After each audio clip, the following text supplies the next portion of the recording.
semakin sering orang melihat, semakin sering orang ingin gitu. Kalau sekarang belum pengen, besoknya kita produksi, mungkin besoknya karena brandingnya ya. Gitu. Jadi itulah dari hari Senin sampai Jumatnya itu kita PO, Sabtu produksi, Ahadnya itu penyaluran gitu. Ya. Kuliah malamnya S2 aja. S2 juga gitu. Itu juga buat orang-orang sekitar, buat memperkerjakan mereka gitu. Buka lapangan pekerjaan. Ya, buka lapangan pekerjaan. Maksudnya mahasiswa itu buat nama itu agak unik. Ya, dan bikin pertanyaan.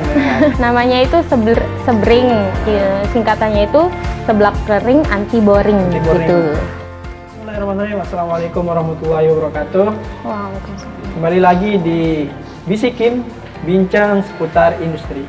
Nah, kali ini kita udah kehadiran narasumber baru, masih dari kalangan mahasiswa ya kawan-kawan semua.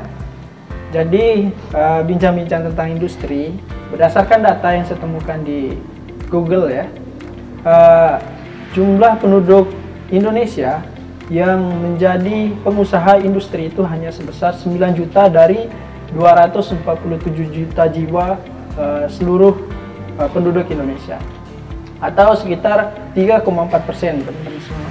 Itu artinya penduduk Indonesia belum bisa memaksimalkan potensi sumber daya alam dan potensi sumber daya manusia yang dimiliki oleh Indonesia.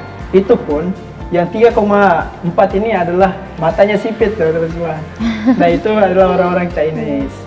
Nah, untuk memaksimalkan hal itu kita harus membangkitkan perekonomian Indonesia melalui pemanfaatan sumber daya di bidang industri atau di bidang bisnis. Nah, kali ini kita udah kedatangan narasumber dari mahasiswa, temennya Ade kayaknya ini. Iya.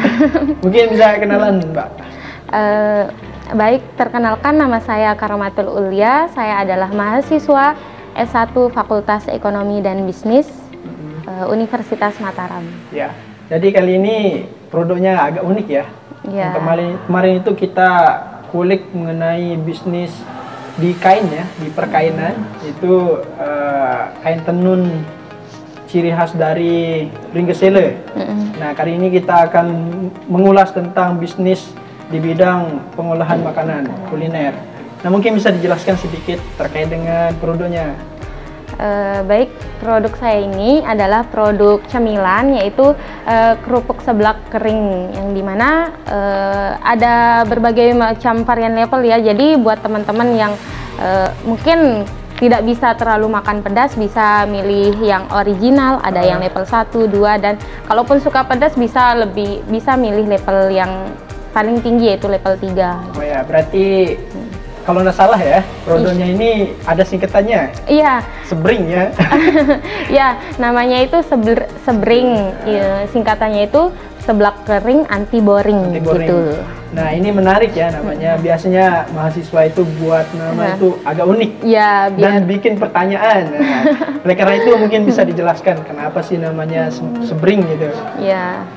Jadi asal mula nama sebring sebenarnya dulu bukan sebring ya, tapi seblak kering biasa gitu. Tapi kayak biasa di pasar-pasar itu seblak kering. Jadi menciri khas yang membuat ciri khas punya saya itu apa gitu yang membedakan dengan yang lain. Jadi dilihat dari rekomendasi dari teman-teman gitu. Mereka bilang, ih enak seblaknya gitu, bikin nagih. Jadi di sanalah saya termotivasi bikin nagih itu sama dengan anti boring berarti ya. Jadi sebring kayaknya enak deh, maksudnya sebring seblak kering anti boring gitu. Jadi biar cepat diingat gitu. Berarti makanannya ini khas untuk kita makan ketika gabut atau skripsian ya? Bener-bener. Jadi di semua situasi, walaupun sedang sedih ataupun sedang kumpul bersama teman-teman juga enak gitu ya. Oke, jadi agak unik ya namanya, udah unik. Kemudian produknya juga kekinian, banyak juga ya kompetitor dan lain sebagainya. Iya. Tapi gimana nih perkembangan dari produk dari kakaknya? Apakah berjalan atau gimana? Oh ya. Jadi untuk yang kemarin-kemarin ya, karena diimbangi sama kuliah juga, jadi pemasarannya baru di tingkat kampus saja gitu sama teman-teman yang emang di rumah gitu. Tapi sekarang karena besoknya mau wisuda, besok mau wisuda gitu. Jadi gitu, produksi. Jadi pokoknya dari mulai bulan Mei itu udah selesai sidang, jadi udah mulai nih perluas pasar, ikut kegiatan-kegiatan seminar, pelatihan, kegiatan. Targetnya mahasiswa lah ya. Kemarin mahasiswa, tapi sekarang udah mau berkembang ke seluruh, pokoknya seluas-luasnya gitu. Ya dengan cara melatih skill juga, memulai personal branding juga, salah satunya dengan nama Sebring ini. Kan belum ada juga yang namanya Sebring. Produk seblak udah banyak, tapi yang Sebringnya ini belum ada gitu. Jadi ciri khas namanya. Iya benar. Gitu. Nah di sini kan kalau di ilmu saya nih, di studi saya kan agribisnis. Di agribisnis itu ada 5 subsistem. Ada subsistem pengadaan prasarana, kemudian ada subsistem usaha tani atau produksi, pengolahan, pemasaran dan penunjang atau dari instansi. Nah dari kakaknya sendiri untuk Sebring ini itu fokus di bidang apa nih? Apakah dari pengadaan bahan baku sampai pemasaran dihandle sendiri atau fokus produksi aja? Kita produksi langsung pemasaran gitu.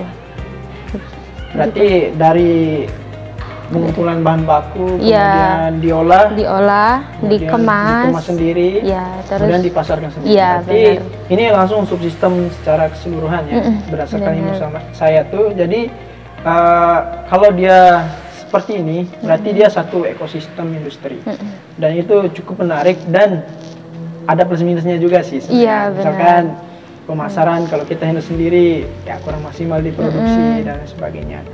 Nah untuk kedepannya nih Kak, bagaimana mau mengembangkan, anggaplah ini startup ya, pengembangan kedepannya seperti apa, strateginya seperti apa, apakah mau dibuka cabang atau gimana? Oke, bisa dijelasin.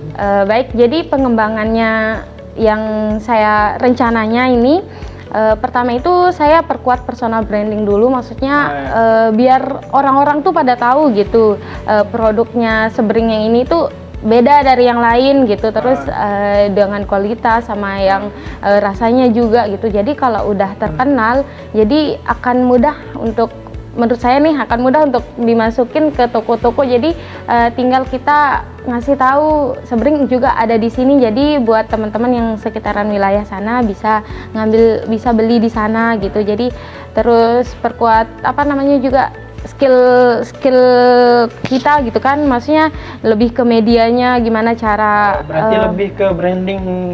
Iya, untuk sekarang itu lebih ke branding gitu, supaya pemasarannya lebih luas. Kalau pemasarannya lebih luas, jadi nanti bisa saya fokus ke pemasarannya saja, dan insya Allah targetnya untuk ini membantu juga buat orang-orang sekitar, buat memperkerjakan mereka gitu. Buka lapangan pekerjaan. Iya, buka lapangan pekerjaan. Gitu. Jadi untuk Sebring ini sendiri kan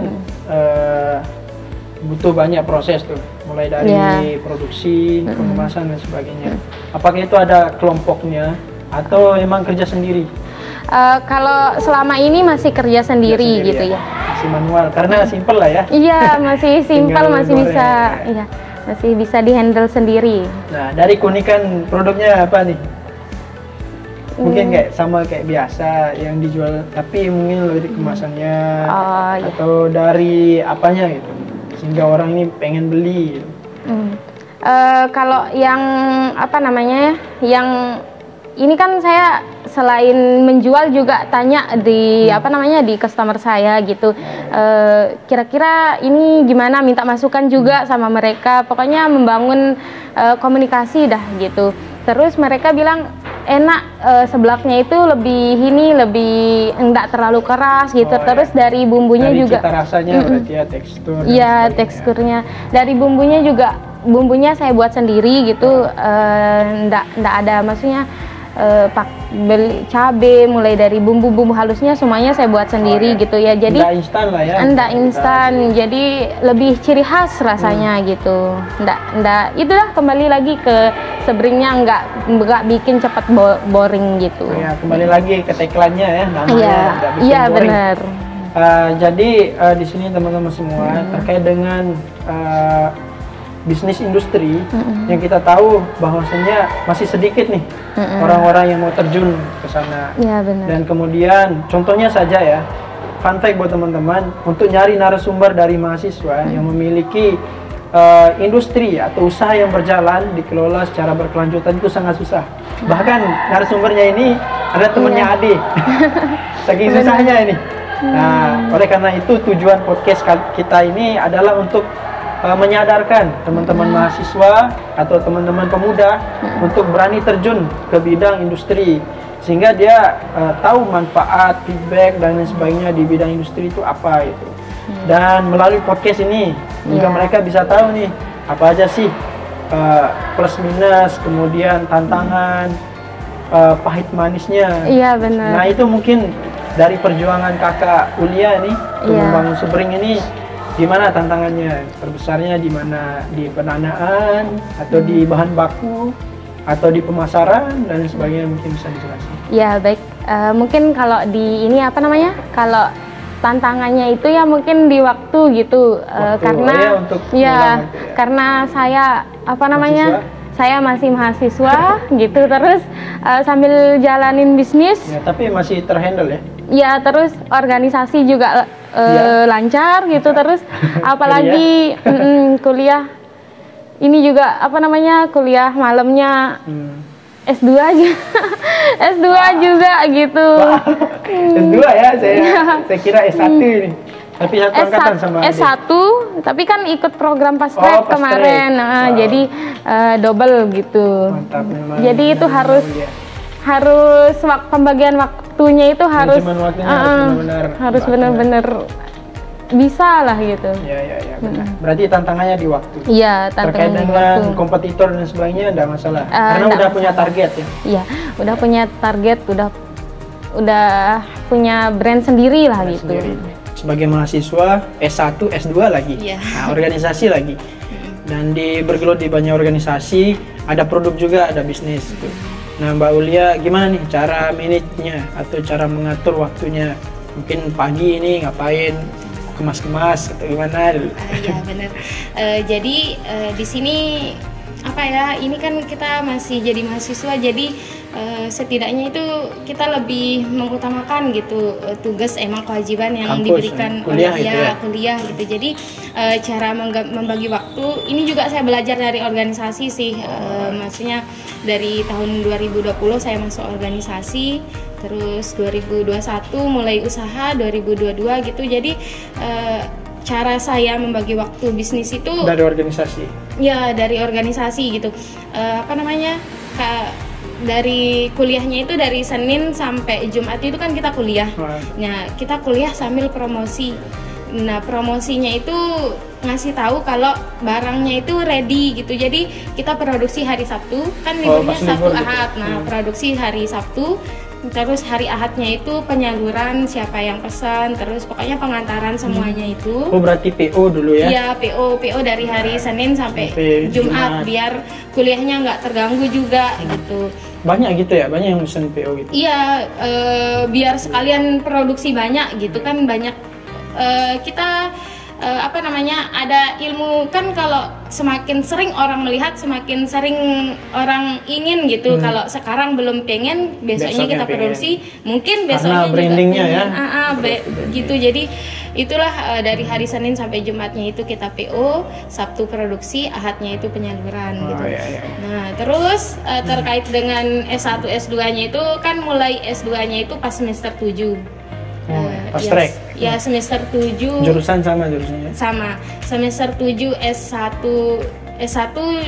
semester 7, terus S2-nya semester 1. Jadi kan S2-nya itu kita malam kuliahnya. Jadi tetap organisasinya dikurangin dikit, maksudnya aktifnya itu dikurangin dikit gitu. Terus paginya kuliah S1, tetap produksinya Sabtu, penyalurannya Ahad, promosinya dari Senin sampai Jumat, terus malamnya kuliah. S2. Gitu, iya. Wow, padat betul ya dari Mbak Ulia ini. Tapi itulah mahasiswa, jadi tidak lepas dari perjuangan dan jerih payah. Semoga nanti perjuangan dan lelah-lelahnya hari ini itu menjadi wilah. Amin. Yang ke depan. Amin. kalau udah lulus kan S2 ada produk dan sebagainya, udah matang lah ketika lulus. Ini kira-kira udah ada NIB atau gimana nih? Oh ya, untuk semuanya itu udah ada NIB, halal, ya? Sama NPWP-nya udah ada. Oh, ya. Berarti ini udah resmi ya di Kemenkumham, jadi produknya udah ada legalitas dan teman-teman yang pengen nyobain gitu, yang nggak khawatir ada keracunan dan sebagainya, ini sangat recommended buat teman-teman sekalian. Dan ini cocok banget buat pemuda, apalagi yang kamu lagi skripsian. Gimana? Ya benar. Pokoknya di segala situasi, walaupun ini sedang sendiri ya, walaupun sedang liburan juga sangat cocok gitu. Apalagi kan sekarang pemuda zaman sekarang tuh seneng banget yang namanya muncak gitu kan. Jadi iya bener dibawa muncak. Terus kan biasanya kalau muncak malam-malam tuh kumpul ngobrol sama teman-teman. Jadi sangat cocok buat dijadikan cemilan. Iya. Buat jadi lauk bisa ya? Bisa banget. Banyak malahan teman-teman yang sengaja beli emang untuk dijadikan lauk. Apalagi gitu. Mahasiswa yang kos-kosan. Benar. Ya? Ini bagi lauk ya. Oke, terakhir ini Mbak, terkait dengan pembentukan Sebring ini, itu dilatar belakangi oleh apa? Misalkan Mbak ini buat Sebring ini karena banyak teman-teman yang suka makan atau pengen aja gitu, gabut? Jadi latar belakang saya buat Sebring ini emang dulu itu saya suka makan sebring gitu, seblak belum ada nama seberingnya. Ya? Emang seblak basah ada ya? Ada seblak basah banyak gitu, tapi ini khusus yang keringnya. Dulu saya suka banget gitu, tapi pas nyari kebanyakan toko-tokonya itu yang jualnya itu kayak nggak konsisten gitu. Sekarang saya beli di sini, besok nanya udah nggak buat gitu. Jadi saya memutuskan buat kayaknya kalau pengen makan tapi sulit nyarinya gitu. Iya, gitu. Bener. Kebanyakan yang jual itu nggak konsisten buatnya gitu, nggak secara berkelanjutan. Jadi saya buat sendiri di rumah.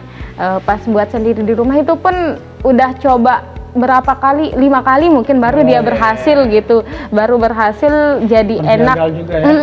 Sering banget, malahan sekarang ini juga masih sering gitu, agak ada yang namanya gagal produksi gitu kan, maksudnya ya kualitasnya juga banyak jenisnya, jadi harus teliti dalam mencari bahan baku gitu. Terus kembali lagi setelah berhasil produksi, jadi mulai pede lah mulai pede ngasih teman-teman buat cicip gitu ya. Kalau benar, maksudnya kalau mereka datang ke rumah ya saya kasih seblak buatan saya buat cemilan mereka gitu kan. Terus ternyata mereka rata-rata suka gitu. Terus mereka nyaranin buat jual. Awalnya, masa saya mau jual, belum pede kan saya mau jual gitu, tapi mereka ini enak banget gitu. Terus masa kalau saya mau pengen makan ini harus ke rumahmu dulu gitu kan. Jadi jual aja gitu ya? Iya bener, saya ya udah deh bismillah gitu. Saya ini coba produksi dulu 1 kilo gitu, saya tawarin di teman-teman, terus tawarin juga di teman-teman kampus, dan ternyata teman-teman kampus banyak yang suka. Sampai ada CO-nya Biro Usaha, dana usaha yang di salah satu organisasi itu nawarin buat jadi reseller. Nah, dari sanalah mulai semangat, ternyata banyak loh yang suka gitu. Jadi buat optimis, bismillah bisa gitu. Dari tahun 2021 ya? 2021. 2 tahunan ya. Oke, udah ada track recordnya lah sebenarnya ini. Nanti mungkin dikasih teman-teman pegawai Dinas Perindustrian ya, atau taruh di galeri Dinas Perindustrian. Nah, untuk kakaknya mungkin pesan-pesan buat teman-teman, terutama untuk mahasiswa, untuk berani terjun di bidang industri, entah pengolahan makanan, di industri pakaian, di industri fashion lah ya, atau di furniture. Banyak juga yang pelaka dan sebagainya. Mungkin gimana nih pesan-pesan? Baik buat teman-teman, khususnya teman mahasiswa yang sekarang sibuk kuliah gitu. Jadi kehidupan kuliah itu tidak hanya sekedar belajar di atas kertas saja gitu, tapi ada banyak pembelajaran yang dapat kita ambil, salah satunya dengan mulai usaha. Karena memulai usaha ketika kuliah itu sangat beda banget tipsnya gitu. Kita ada teman-teman, pasarnya juga banyak, teman-teman yang support juga banyak gitu. Terus beda halnya ketika kita udah di luar kampus tuh kita kayak sendiri. Jadi kalau kalau ngerasa down gitu ya udah kita terpuruk gitu. Tapi kalau semasa masih jadi mahasiswa ada loh semangatnya buat jualan gitu. Modalnya juga bisa dapat dari PKM ya? Iya, bisa dapat dari PKM, tapi ini tidak lolos PKM. Gak masalah, tapi yang penting jalan ya. Iya benar. Tapi lolos ke ini kemarin pendanaan kewirausahaan di Universitas Mataram. Maulia, harapan ke depan untuk produknya atau untuk apa itu? Oh iya, harapan ke depan saya sebenarnya buat produk ini dulu emang hobi ya, hobi tapi makan. Atau masaknya? Ya hobi masak, hobi makan semuanya gitu. Ya. Terus saya sih hobi makan. Seiring berjalannya waktu ternyata kita hidup itu tidak hanya untuk diri sendiri gitu. Jadi perlu adanya kebermanfaatan untuk orang lain gitu. Nah, harapan saya dengan adanya Sebring ini dapat membuka peluang usaha buat orang lain. Ya, untuk orang lain, karena kan banyak ibu-ibu, khususnya saya yang tinggal di kampung gitu, mereka nggak ada mau kerja jauh di kota, terus pokoknya banyak pengangguran gitu. Bisa kerja di rumah lah ya. Jadi kalau usaha Sebring ini udah pemasarannya luas, jadi produksinya banyak, bisa memperkerjakan ibu-ibu yang memang butuh kerjaan gitu, dan caranya juga insya Allah mudah dimengerti sama ibu-ibu. Gampang lah ya. Ya nggak yang buat mereka pusing gimana caranya, takut gagal atau gimana gitu, jadi mudah insya Allah. Dan ini juga buat teman-teman mahasiswa kan, apalagi yang semester akhir itu udah malu nih nyari uang, maksudnya minta uang di orang tua. Bener banget. Jadi bisnis itu adalah salah satu cara untuk kita tidak malu lagi minta uang gitu. Jadi kita menghasilkan uang, apalagi kalau udah lulus ditanya kerjanya apa, nah kerjanya usaha gitu, bisnis kan. Jadi itu terbantahkan nanti. Oke, itu aja bincang kita kali ini tentang industri. Buat teman-teman, jangan lupa menyaksikan di episode selanjutnya. Tentunya nanti kita akan bahas tentang industri di bidang yang lain, entah pengolahan limbah mungkin atau lain sebagainya. Nanti kita kulik lagi mahasiswa yang punya bisnis yang berjalan ya. Dan untuk bincang-bincang bisnis pada kali ini disponsori oleh Barbarax ya. Ini adalah briket, arang briket yang diproduksi oleh saya sendiri. Jadi mohon di-publish ya dari pihak media. Jadi itu bincang-bincang kita pada kali ini. Terima kasih Mbak Ulia. Terima kasih, produknya juga sangat mantap. Mungkin sekian dari kami. Assalamualaikum warahmatullahi wabarakatuh. Waalaikumsalam warahmatullahi wabarakatuh.